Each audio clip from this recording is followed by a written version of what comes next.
तो हेलो दोस्तों, आपका स्वागत है गेम थ्योरी की लेटेस्ट वीडियो पे, जिसमें हम बात करेंगे ड्यूओपोलिस्टिक कंपटीशन की। ठीक है, अब यहाँ पे ना हम एग्जाम्पल लेंगे दो बिस्किट कंपनीज का। किसका?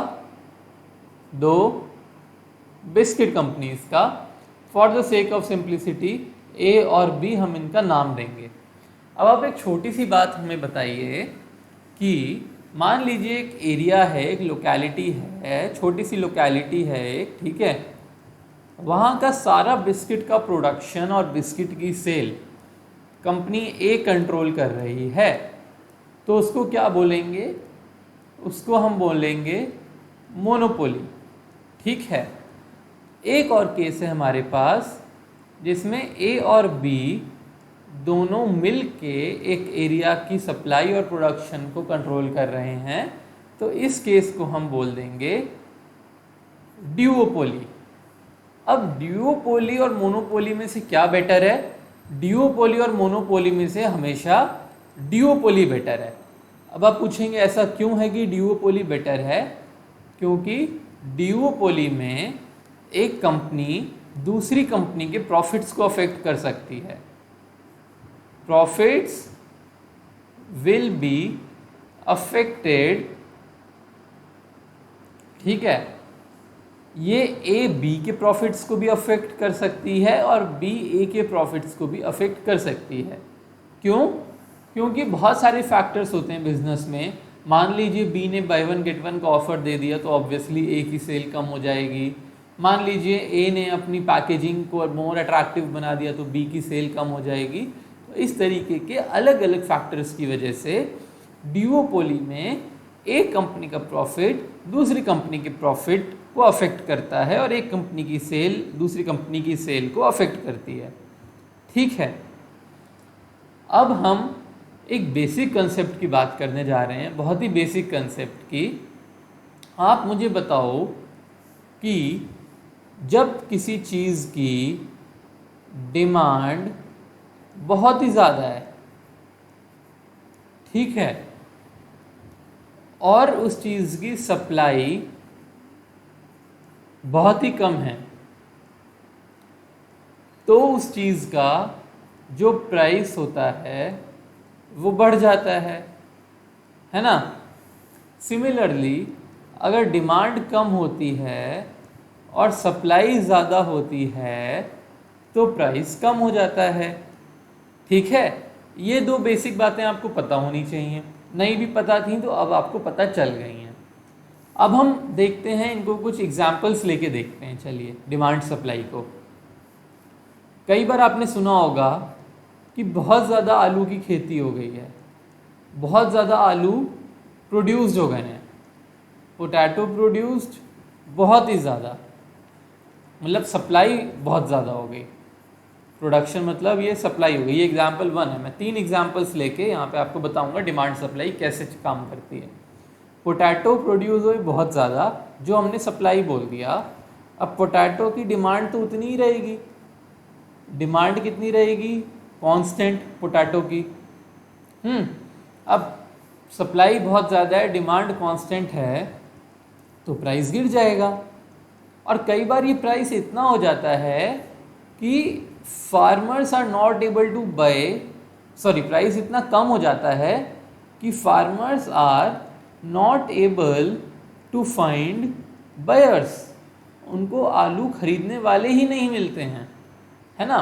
तो ऐसे में आपने कई बार सुना होगा कि भाई फार्मर्स ने अपना इतने किलो आलू यूं ही छोड़ दिए खेत में, या कोई जो दूध वाले होते हैं उन्होंने अपना दूध बहा दिया क्योंकि उनको अच्छी प्राइस नहीं मिल रही थी। तो ये वो रिवोल्ट करते हैं because of this low prices, वो ये रिवोल्ट करते हैं। लेकिन बेसिकली हुआ क्या, उस साल आलू की पैदावार बहुत ही अच्छी हो गई, डिमांड कांस्टेंट ही रही, तो प्राइस गिर गया। इसमें अब कोई कुछ नहीं कर सकता है। ठीक है, एक और हम एग्जाम्पल लेते हैं। ठीक है, ये दोनों ही हमारे इस करंट पैंडेमिक से रिलेटेड हैं। तो देखो, जब एक पैंडेमिक आता है तो पैंडेमिक के साथ हमेशा एक इकोनॉमिक डाउनफॉल आता है। ठीक है, हमेशा क्या होता है? एक इकोनॉमिक डाउनफॉल आता है। इस इकोनॉमिक डाउनफॉल की वजह से जो शेयर के प्राइसेस होते हैं, शेयर्स आपके जो स्टॉक्स होते हैं या कोई भी आपकी जो इस तरीके की बैंक्स वगैरह होते हैं, इन चीज़ों पे लोगों का ट्रस्ट कम हो जाता है। ठीक है, इन चीज़ों पे लोगों का ट्रस्ट कम हो जाता है और इन सब की प्राइस गिर जाती है। ये आप छोड़ो, ठीक है। अब जो पैसा लोग निकालते हैं, मनी रिडीम्ड, अब लोगों ने जो शेयर बेच के, स्टॉक्स बेच के या बैंक्स में से अपना पैसा निकाल के कहाँ लगाया, वो खरीदते हैं गोल्ड। किसी भी पैंडेमिक के वक्त, किसी भी वॉर के वक्त लोग ये प्रेफर करते हैं कि हमारे पास सोना होना चाहिए। सोना क्यों होना चाहिए? ताकि देखो, गोल्ड एक ऐसी चीज़ है जो पूरी दुनिया में, जिसका रेट रेगुलेट होता है, गोल्ड पूरी दुनिया में ट्रेड होता है। तो अगर आपके पास गोल्ड है तो आपके पास एक बेस्ट करेंसी है पूरी दुनिया में, ठीक है। तो लोग अपना पैसा शेयर से, स्टॉक्स से और बैंक्स से निकाल के गोल्ड में लगाते हैं। लेकिन गोल्ड की जो सप्लाई है ना, वो ऑलमोस्ट कांस्टेंट है। गोल्ड की सप्लाई ऑलमोस्ट कांस्टेंट है, लेकिन डिमांड बढ़ती है। डिमांड बढ़ती है। इसकी वजह से क्या होता है कि जो गोल्ड का प्राइस है वो बढ़ जाता है। जैसा कि आपने देखा कि अभी लास्ट 1.5-2 महीने में, अप्रैल, मई, जून, जुलाई में, 3-4 महीने में गोल्ड ऑलमोस्ट 1.5 टाइम्स हो गया अपनी प्राइस से, है ना। तो ये क्यों हुआ है? क्योंकि लोगों के मन में डर बैठ गया कि बैंक्स में हमारा पैसा सेफ नहीं है, शेयर्स में सेफ नहीं है, स्टॉक्स में सेफ नहीं है, तो वो सब भागे गोल्ड खरीदने। डिमांड बढ़ गई, प्राइस बढ़ गई, ठीक है। अब एक और मैं एग्जांपल लूँगा इस पैंडेमिक का ही। देखिए, क्रूड ऑयल। क्रूड ऑयल पता है क्या होता है? क्रूड ऑयल हम समुद्र से निकालते हैं और उसको रिफाइन करके पेट्रोल, डीजल, गैसोलीन, ये सब बनाया जाता है, वैक्स प्रोडक्ट्स, ठीक है, ये सब बनाते हैं हम। अब इस लॉकडाउन में क्या हुआ, जब पूरी दुनिया में ही लॉकडाउन था तो क्रूड ऑयल की डिमांड हो गई कम। क्या हो गई? डिमांड हो गई कम। गाड़ियां चल नहीं रही थी, फैक्ट्रीज चल नहीं रही थी, जिनको डीजल चाहिए होता है जनरेटर्स के लिए, गाड़ियों को भी पेट्रोल डीजल चाहिए होता है, तो डिमांड हो गई डिक्रीज, ठीक है। लेकिन ये जो ऑयल प्रोड्यूसिंग कंट्रीज हैं, ऑयल प्रोड्यूसिंग कंट्रीज जैसे अपनी गल्फ कंट्रीज हो गई, यूएसए हो गया, इन्होंने क्या किया? प्रोडक्शन दिया बढ़ा। तो क्योंकि डिमांड हो गई कम और प्रोडक्शन गया बढ़, मतलब सप्लाई, प्रोडक्शन मतलब सप्लाई, हर जगह सप्लाई बढ़ गई, डिमांड कम हो गई, क्या हुआ? प्राइस गिर गई। और कितनी गिर गई पता है? क्रूड ने अपना लो बनाया एट -$37 पर बैरल। इसका क्या मतलब हुआ कि if you buy a barrel of crude oil, seller आपको, the seller will also give you $37 along with the oil। तो आप देखो, इतनी डिमांड कम थी और प्रोडक्शन इतना बढ़ गया कि क्रूड ऑयल का एक बैरल अगर आप खरीदते हो तो आपको $37 यानी लगभग 3,000 रुपये साथ में मिलेंगे, ठीक है। तो देखो, ये तीनों थे रियल लाइफ एग्जांपल्स, बिल्कुल रियल लाइफ एग्जांपल्स, कि जब किसी फसल की पैदावार बहुत ही ज़्यादा हो जाती है या जब कोई पैंडेमिक फैल जाता है तो गोल्ड का प्राइस हमेशा बढ़ता है, ऐसा देखा गया है हमेशा। और इस बार जो क्रूड ऑयल के साथ हुआ कि प्राइस नेगेटिव में पहुंच गई। ठीक है, तो आप याद रखो कि हमारा मेन मोटिव क्या था, डियोपोलिस्टिक कंपटीशन पढ़ना बिटवीन टू बिस्किट कंपनीज। ठीक है, हम बस दो बिस्किट कंपनीज की बातें करेंगे। तो हम एक प्राइस डिमांड फंक्शन बनाएंगे। क्या बनाएंगे? Price demand function. Price demand function हमको क्या बताता है? प्राइस डिमांड फंक्शन हमको बताता है कि क्या सप्लाई होने पर किसी पर्टिकुलर चीज़ की प्राइस क्या हो जाएगी, कितने सप्लाई पे क्या प्राइस होगी। तो यहाँ पे हमने एक फंक्शन बनाया है। यह हर चीज़ के लिए, हर सिचुएशन के लिए वेरी करेगा, लेकिन इस एग्जाम्पल के लिए हम बनाते हैं ये फंक्शन। अब आप इसमें बोलोगे P क्या है, Q क्या है? तो P है इसमें कंज्यूमर प्राइस, जिसमें हम आप जैसे जो कंज्यूमर हैं वो बिस्किट खरीदेंगे। Q क्या है? टोटल क्वांटिटी प्रोड्यूस्ड, टोटल कितने बिस्किट्स का प्रोडक्शन हुआ, जिसमें हम A प्लस B दोनों जोड़ेंगे, A और B दोनों ने मिलके कितना किया। और एक नोटवर्दी पॉइंट है कि each biscuit costs ₹1 to make. हर बिस्किट बनाने में ₹1 लगते हैं। कंज्यूमर प्राइस है P, टोटल क्वांटिटी प्रोड्यूस्ड है Q। ठीक है, और ये एक फंक्शन बनाया गया है। अब तो हम आगे देखते हैं चलो कि इस फंक्शन में क्या क्या पॉसिबिलिटीज़ हो सकती हैं। ठीक है, तो एक चीज़ मैं आपको एंड पॉइंट दिखा देता हूँ इस फंक्शन का एक बार, कि अगर टोटल क्वांटिटीज़ किसी ने 6 बना दी, किसी पर्टिकुलर कंपनी ने, मतलब कि दोनों कंपनीज ने मिलके 6 बना दिए बिस्किट, तो कंज्यूमर प्राइस पता है क्या हो जाएगा? 12 minus 2 into 6 is equal to 0। तो बिस्किट का प्राइस 0 हो जाएगा।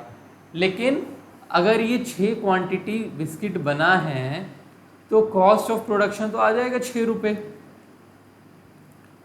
कॉस्ट ऑफ प्रोडक्शन क्या रहेगा? ₹6 रहेगा। लेकिन टोटल सेलिंग कितने में हुई इन बिस्किट्स की? 0 में। तो A प्लस B जो मिलके लॉस बनाएंगी ना, A plus B together will make a loss of ₹6। तो यहाँ पे हमने ये देखा कि भाई देखो, अगर दोनों कंपनियां मिलके 6 बिस्किट्स बनाती हैं तो इनका जो कॉस्ट ऑफ प्रोडक्शन है ना वो भी नहीं निकलेगा, तो पूरे ₹6 का लॉस हो जाएगा इनको, क्योंकि कंज्यूमर प्राइस तो 0 हो गई है। तो चलो अब हम देखते हैं कि कितनी कितनी क्वांटिटी बिस्किट अगर A बनाए और B बनाए तो उनको कितना कितना फ़ायदा होगा, और इसको हम एनालाइज करते हैं। ठीक है, डन। चलो फिर एनालाइज करते हैं, आ जाओ। ये ना मैंने एक टेबल पहले से ही बना रखी थी पे ऑफ्स की, वरना बहुत टाइम लग जाता। तो यहाँ पे हम आइटरेटेड एलिमिनेशन को फिर से यूज़ करेंगे, IESDS, iterated elimination of strictly dominant strategies को हम फिर से यूज़ करेंगे यहाँ पे, और एक एक करके ऑप्शंस को एलिमिनेट करते जाएंगे। बहुत ही मज़ा आएगा। अभी आप देखो सबसे पहले, अगर 2 कंपनियां एग्जिस्ट करती हैं और वो बिस्किट बनाने के बिजनेस में एग्जिस्ट करती हैं, तो ऐसा नहीं हो सकता कि वो 0 बिस्किट्स बनाएं, दोनों ही कंपनियां 0 बनाएं, नॉट लाइकली, मज़ा नहीं आया। ठीक है, अब देखो ये जो पहला वाला नंबर है ना हर डिजिट में, ये कंपनी A का है और ये दूसरा वाला कंपनी B का है। ठीक है, जैसे हर जगह अब तक हमने किया है। तो फिर आप देखो, अब ध्यान से मैं रैंडमली कंपेयर कर रहा हूँ 3 को 5 के साथ और 4 के साथ। 3 को मैं कंपेयर करूँगा 4 और 5 के साथ, तो बस मैं कंपनी A का पे ऑफ देखूँगा यहाँ पे। ठीक है, तो देखो कंपनी A 15 9 3 -3 -3 -3, 4 में 12 4 -4 -4 -4 -4, और 5 में 5 -5 -5 -5 -5 -5। अब देखो, अब यहाँ पे 15 का प्रॉफिट, 9 का प्रॉफिट, 3 का प्रॉफिट, -3 का प्रॉफिट, -3 का प्रॉफिट, ये रुपए हैं बस। 15 रुपये का प्रॉफिट, 9 रुपये का प्रॉफिट, 3 रुपये का प्रॉफिट, -3 -3 -3, मतलब 3 रुपये का लॉस। यहाँ 12 का प्रॉफिट, 4 रुपये का प्रॉफिट, यहाँ -4 रुपये का लॉस, मतलब 4 रुपये का लॉस हर जगह। यहाँ 5 रुपये का प्रॉफिट और इन सब केसेस में 5 रुपये का लॉस। तो बहुत ही ईजिली हम ये डिड्यूस कर पाते हैं कि कंपनी ए जो है वो कभी भी 4 और 5 के साथ नहीं जाएगी, क्योंकि 3 उसके लिए बेटर ऑप्शन है। तो हमने ये एलिमिनेट कर दिए हैं। सिमिलरली अगर मैं कंपनी बी के लिए देखूं तो वही पे ऑफ्स आएंगे। देखो 15, 9, 3 और फिर 3 3 3 का लॉस, 12, 4 का प्रॉफिट, फिर 4 4 4 का लॉस, ठीक है, और फिर 5 का प्रॉफिट और फिर -5 -5 -5 का लॉस। तो जो कंपनी बी है वो भी 4 और 5 के साथ नहीं जाएगी। आई होप आपको समझ में आ गई है ये वाली बात। तो अब देखो, इतनी बड़ी टेबल थी, अब कितनी सी बची है। अब देखो क्या होने वाला है। फिर से अब आप एनालाइज करो क्या होगा। तो देखो यहाँ पे जब ये 3 वाली सिचुएशन है और यहाँ 3 वाली सिचुएशन है, तो इनमें एक लॉस मेकिंग भी आ रहा है हमारे पास, ठीक है। यहाँ पे क्या हो रहा है, हमारे लिए लॉस हो रही है -3 वाले केस में। तो ये दोनों कंपनियां ही 3 बिस्किट्स बनाने का रिस्क नहीं लेना चाहेंगी।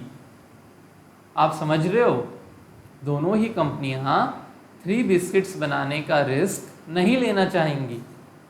तो फिर मेरा 3 भी एलिमिनेट हो जाता है। पहले हमने 3 और 4 और 5 को कंपेयर किया था, लेकिन 3 भी कोई एक अच्छी स्ट्रैटेजी नहीं है, मैंने ये देख लिया है अब। और अब आप मुझे एक बात बताओ, क्या कंपनी ए कभी 0 बिस्किट्स बनाएगी? नहीं ना। 0 बिस्किट्स बनाएगी तो कंपनी ही क्यों खोलेगा कोई? और क्या कंपनी बी कभी 0 बिस्किट्स बनाएगी? नहीं ना। तो ये भी काट दिया। अब देखो, हमने बहुत ही लॉजिकली सोचते सोचते सोचते सोचते सब कुछ काट दिया है। अब हमारे पास बस 4 ऑप्शंस बचे हैं। कितने ऑप्शंस? 4 ऑप्शन। और ये 4 ऑप्शन हमारे पास कब हैं? जब कंपनी बी 1 बिस्किट बनाए, 2 बिस्किट बनाए, या कंपनी ए 1 बिस्किट बनाए और दूसरे ऑप्शन में 2 बिस्किट बनाए, ठीक है। अब चलो मैं इमेजिन करता हूँ, मैं क्या इमेजिन करता हूँ। अब देखो पूरा लॉजिकल है, फुल लॉजिकल है। कंपनी ए ने सोचा मैं 2 बिस्किट बनाता हूँ, 10 रुपये मिले। समझ गए आप बात? कंपनी ए ने सोचा मैं 10 बिस्किट बनाता हूँ, मतलब 2 बिस्किट बनाता हूँ, तो उसको 10 रुपये का प्रॉफिट हुआ इधर। और कंपनी बी ने सोचा मैं 1 बिस्किट बनाता हूँ, तो उसको 5 का प्रॉफिट हुआ। तो 10 और 5 का पे ऑफ हुआ, ठीक है। लेकिन आप ये सोचो कि अगर कंपनी ए ने 1 बिस्किट बनाया तो उसको 5 का प्रॉफिट हुआ, कंपनी बी ने 2 बनाया तो उसको 10 का प्रॉफिट हुआ। लेकिन ये ना स्टेबल सिचुएशंस नहीं होती, जैसे हमने हर जगह देखा था कि एक नेशन ने दूसरे नेशन को अटैक किया और वो नेशन चुपचाप बैठे रहा। ये कभी स्टेबल सिचुएशंस नहीं होती हैं। तो यहाँ पे ना क्या होगा कि जो ये है, मान लो यहाँ पे कंट्री जो बी है वो भी 1 बिस्किट की जगह 2 बनाने लग जाएगा। और जब वो 1 बिस्किट से 2 बिस्किट पे जाएगा ना, तो उसका प्रॉफिट हो जाएगा 6 रुपये। इसका तो 1 रुपये बढ़ गया, तो हर कोई अपना प्रॉफिट बढ़वाएगा। तो बी तो 5 से 6 पे आ गया, जो कि +1 होता है। लेकिन ए 10 से 6 पे चला गया, -4 होता है, जो कोई नहीं। चलो ऐसे इस केस में होगा, जब ये 2 बनाएगा कंपनी बी और कंपनी 1 एक ही बनाएगी, तो 5 और 10 हो गया। तो ये सिचुएशन और ये सिचुएशन तो हमें नहीं अच्छी लगी, ये 2 भी हटा दो, ठीक है। अब क्या होगा, दोनों कंपनियां 2-2 बिस्किट बना रही हैं और 6-6 रुपये कमा रही हैं। अब अगर एक कंपनी ये सोचे कि यहाँ 1-1 पे तो 7 रुपये हैं, लेकिन ये 1-1 पे पता है 7 रुपये कब हैं? जब दोनों कंपनियां एक एक बिस्किट बना रही हैं। यहाँ तो हमने शुरुआत ही ये देखी ना, कंपनी ए तो पहले ही 2 बना रहा था, कंपनी बी 1 बना रहा था, तो उसने अपना प्रोडक्शन रैंप अप किया और अपना प्रॉफिट 1 रुपये बढ़ा लिया। कंपनी बी भी ऐसा ही, इस केस में भी ऐसा ही था कि वो दोनों ऑलरेडी, एक कंपनी 2 बिस्किट बना रही है और दूसरी कंपनी 1 बिस्किट बना रही है, तो बढ़ा के दूसरी कंपनी भी अब 2 बिस्किट बनाने लगी है। ठीक है, तो इस गेम थ्योरी के हिसाब से जो सबसे स्टेबल, जो सबसे बेस्ट सॉल्यूशन है वो यही है, 6-6 वाला। ठीक है, तो ये अब ना हमारे प्रिजनर्स डायलेमा जैसा ही हो गया बेसिकली, जिसमें 4 ऑप्शंस थे ना सजा के, 1 महीना 1 महीना, 6 महीना 1 महीना 1 महीना, 1 महीना 12 महीना, 12 महीना 1 महीना और 6 महीना 6 महीना। तो जिसमें चोरों ने ये चुन लिया था 6 महीना 6 महीना, लेकिन अगर वो आपस में बात कर पाते तो 1 महीना 1 महीना मिल जाता उनको। सिमिलरली अगर कंपनी ए और कंपनी बी यहाँ पे बात कर लें एक दूसरे से और ये सेट करें कि हम एक एक ही बिस्किट बनाएंगे ताकि हमको 7-7 रुपये का फ़ायदा हो, तब तो ठीक है। लेकिन मान लो कंपनी बी ने चीट कर दिया और 2 बिस्किट बना दिए, तो कंपनी ए का प्रॉफिट तो कम होकर रह जाएगा 5 रुपये और कंपनी बी का हो जाएगा 10 रुपये। तो कॉर्पोरेट वर्ल्ड में तो कोई किसी को ट्रस्ट करेगा नहीं, ठीक बात है ना। कॉर्पोरेट वर्ल्ड में तो कोई किसी को ट्रस्ट करेगा नहीं, तो यही सबसे स्टेबल सॉल्यूशन निकल के आता है। जैसे यहाँ पे 6 और 6 निकल के आया था, रादर कि 1 और 1 एक बेटर सॉल्यूशन है तब भी। अब हमने क्या बात की थी अपनी पिछली वीडियोस में कि जब स्ट्रिक्टली डोमिनेंट स्ट्रैटेजीज होती हैं तो a particular person makes the best profit only if opponent makes a mistake। तो अब देखो मिस्टेक क्या हो सकती थी यहाँ पे कि कंपनी ए तो 2 बनाते रहती, उसको 10 का प्रॉफिट होता, और कंपनी बी 1 ही बनाते रहती तो उसको 5 का ही प्रॉफिट होता। वो अपना प्रोडक्शन रैंप अप करके नहीं अब 6 का प्रॉफिट लेती, तो ये कंपनी बी की गलती होती और सिर्फ उस केस में कंपनी ए को ज़्यादा फ़ायदा होता। क्योंकि ये एक स्ट्रिक्टली डोमिनेंट स्ट्रैटेजी है, तो इसमें कोई भी प्लेयर को मैक्सिमम प्रॉफिट नहीं होगा, जैसे प्रिजनर्स डायलेमा में नहीं हुआ था। तो आई होप आपको ये वाला एग्जाम्पल समझ में आया होगा, और अगर आपको ये एग्जाम्पल समझ में आया है तो प्लीज़ कमेंट करिए और मुझे बताइए कि आपको ये वीडियो अच्छी लगी। इससे अगली वीडियो में जो कल आने वाली है उसमें हम बात करेंगे कि किस तरीके से जब शिकारी शंभू जंगल में जाता है तो उसको डियर हंट करना चाहिए या रैबिट। हम शिकारी शंभू की मदद करेंगे उसको ये डिसाइड करवाने में कि क्या उसको हिरण का शिकार करना चाहिए आज या खरगोश का। देखते रहिए गेम थ्योरी की लेटेस्ट वीडियोस और एंटरटेन होते रहिए, नॉलेज पाते रहिए। Thank you, have a nice day. आज के लिए बस इतना ही।